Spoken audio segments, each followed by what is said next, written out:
can all find ways to deal with this problem by hastening the new era, a clean, green economy.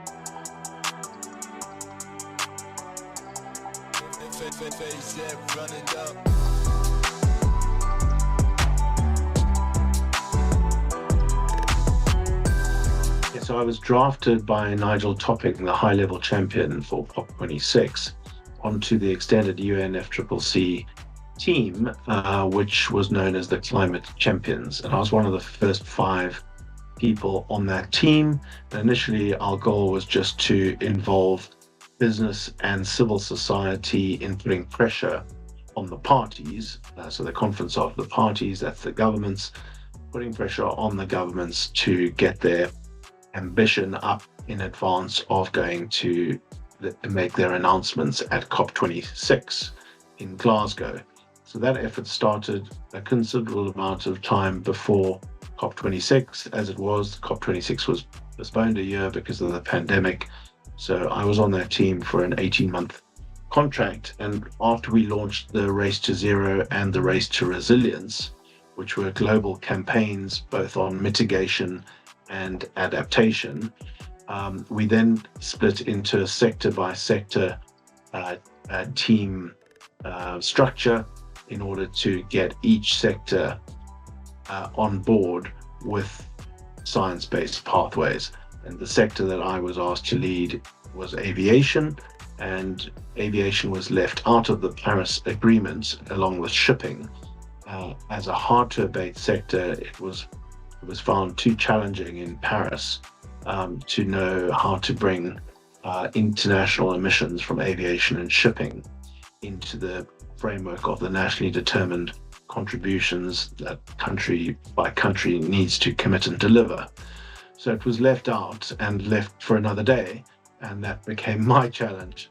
And we succeeded with much consultation across airlines, airports, fuel providers, and international aviation organizations to finally get that sector into the Paris framework, committed to science-based pathway with a long-term goal, and setting breakthrough objectives along that pathway. For example, sustainable aviation fuel uptake to reduce greenhouse gas emissions immediately on dropping in sustainable aviation fuel along with kerosene, and in some cases replacing kerosene entirely.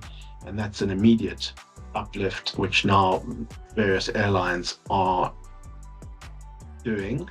And that's a step in the journey. The ultimate solution is to get to, clean, silent aircraft. And that's really where the hybridization of electric and hydrogen technologies will really come into their full glory, really. A bit like with hybrid cars and the move to electric cars, we'll see a similar thing happening in the aviation world with airplanes, with whole new designs. I mean, for example, Tesla was a sort of new design, and suddenly it was all about the battery with a non-combustion engine. And similarly with aircraft, it'll be all about this combination between, the fuel cell, the hydrogen source, and the battery. And that'll enable long haul as well as short haul aviation to be clean and silent in the future. It's very exciting. A number of companies are actually progressing and delivering this at the moment. Some are in commercial use, like Zero Avia, with commercial cargo run by hydrogen aircraft, lots of electric aircraft companies, and now we're starting to see this hybridization come together. So, lots of excitement around going up the S-curve of technological adoption to move away from kerosene and old-fashioned, noisy, polluting engines to the new world.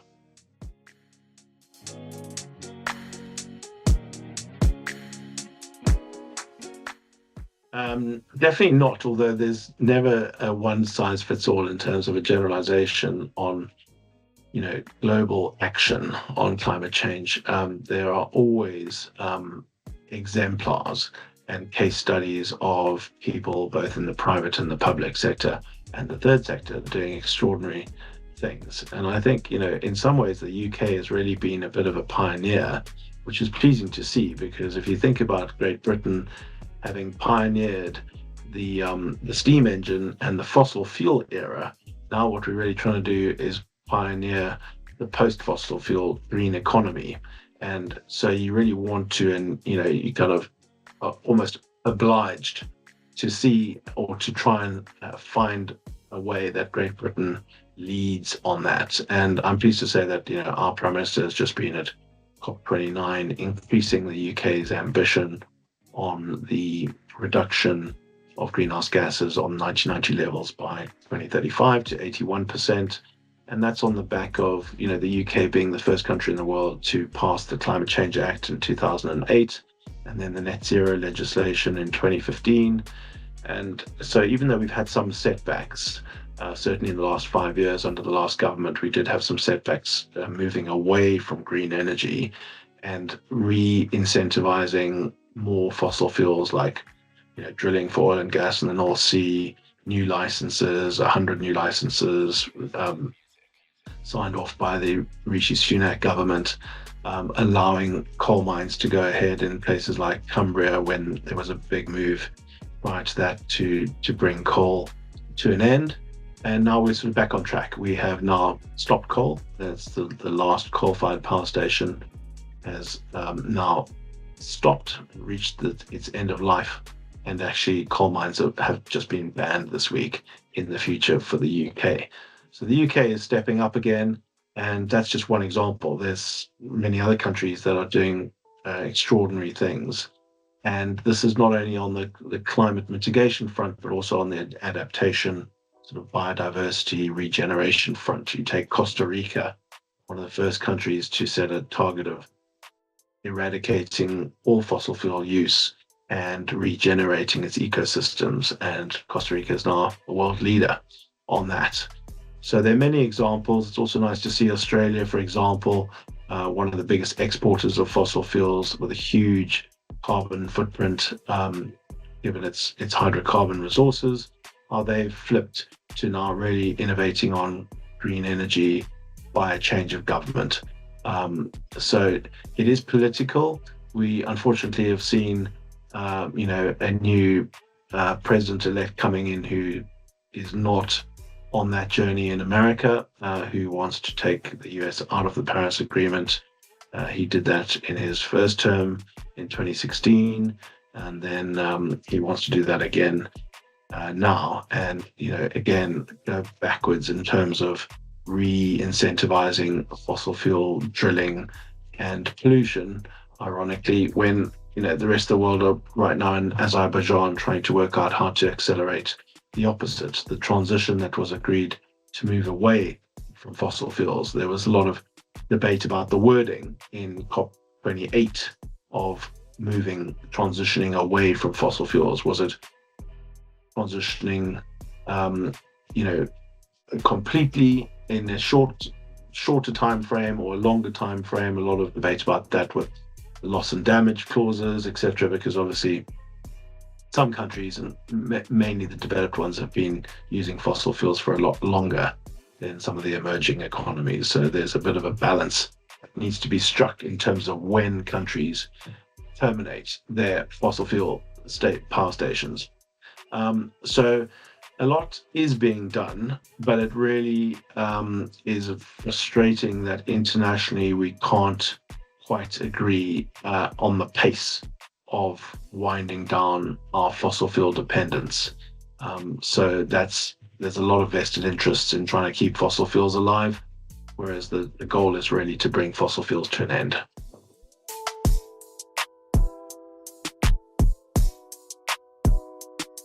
Well, I'm hopefully going to be energizing the audience around the opportunities for the green economy. I think it's very exciting to be alive at this point where we are moving from one era governed by oil, really. And let's be honest, all the wars, the conflicts internationally that have been caused by our quest for more oil and our addiction to using so much oil and gas on a daily basis. It's all about the number of barrels of oil and gas, and has been for quite some time, since the arrival of the Industrial Revolution, post the invention of the steam engine.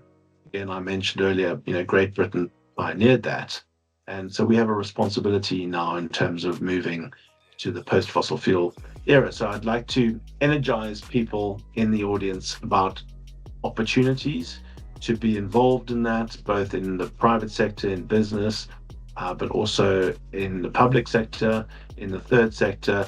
No matter who you are or where you are, if you're working as a teacher or a nurse, or if you're a business person or a policymaker or a customer, there's so many opportunities to participate in this revolution. And that's what it is.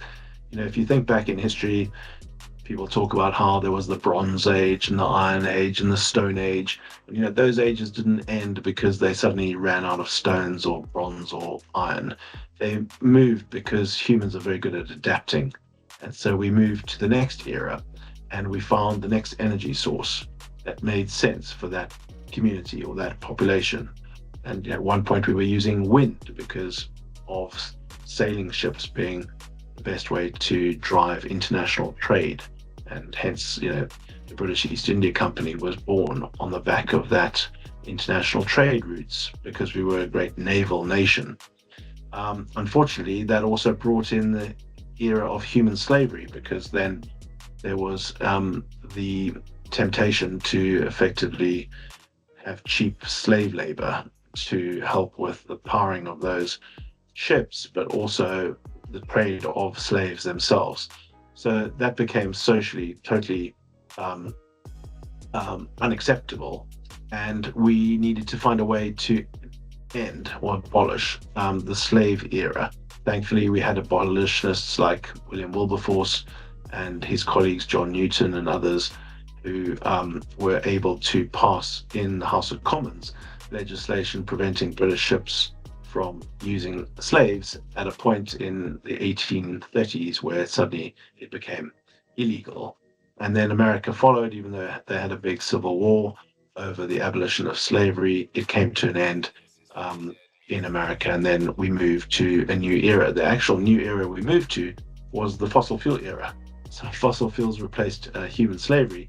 Now what's exciting, and I hope audiences will really grasp this, is the opportunity to move beyond fossil fuels. Because even though fossil fuels did bring a lot of people out of poverty and were hailed as the new gold for many decades, they've now become the problem given the pollution of the combustion by so many people with technological improvements on a daily basis.